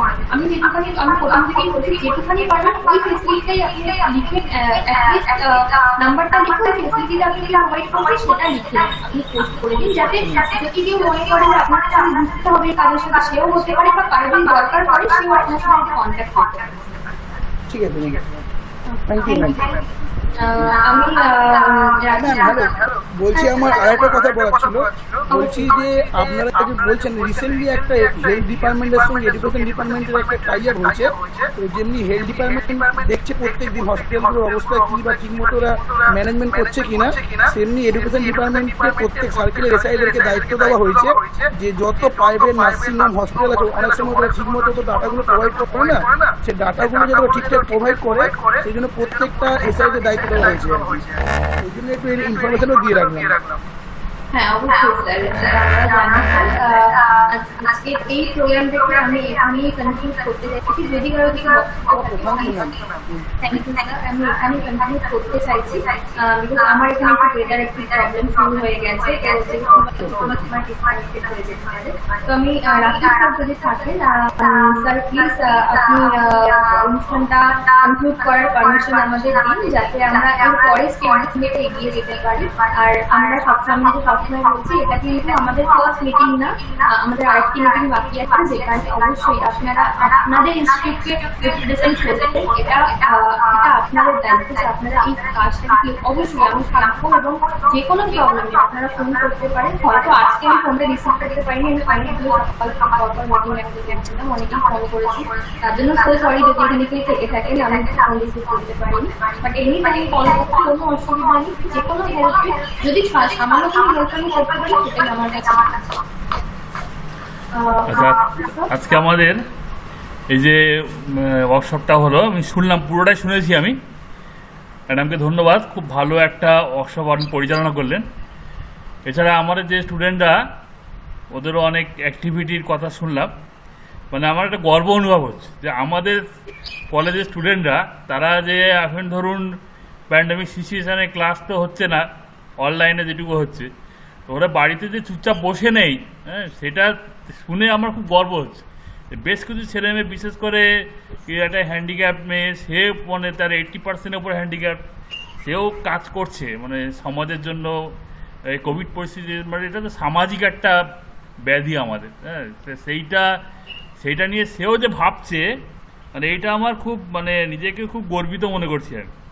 এবং আমি চাইছি যে আমাদের একটা টিম তৈরি হোক, যেটা ম্যাডাম আপনি বলছেন যে একটা টিম তৈরি হোক, মানে এটা কিভাবে মোকাবিলা করা যাবে, কিভাবে সমর্থন করা, সাইকোসোশ্যাল এর সাপোর্ট কিভাবে করা যাবে, টিমটা নিশ্চয়ই তৈরি হবে। আমাদের অনেক ছেলে মেয়ে হয়তো বলতে পারেনি, কিন্তু তারা অনেকেই সমর্থন আছে, তারা অনেকেই কাজ করছে। আমাদের মাননীয় ফ্যাকাল্টি মেম্বার আমাদের শ্রীময়ী ম্যাডাম, উনিও বললেন, উনিও কাজ করছেন। অন্যান্য আরও স্টুডেন্ট বা ছাত্র স্যার ম্যাডামরা তারাও নিশ্চয়ই তাদের একটা আগ্রহ আছে। আমি আপনাকে ম্যাডাম বলছি যে আপনি টিমটা তৈরি করুন, কিভাবে আপনি জিনিসটাকে পরিচালনা করবেন।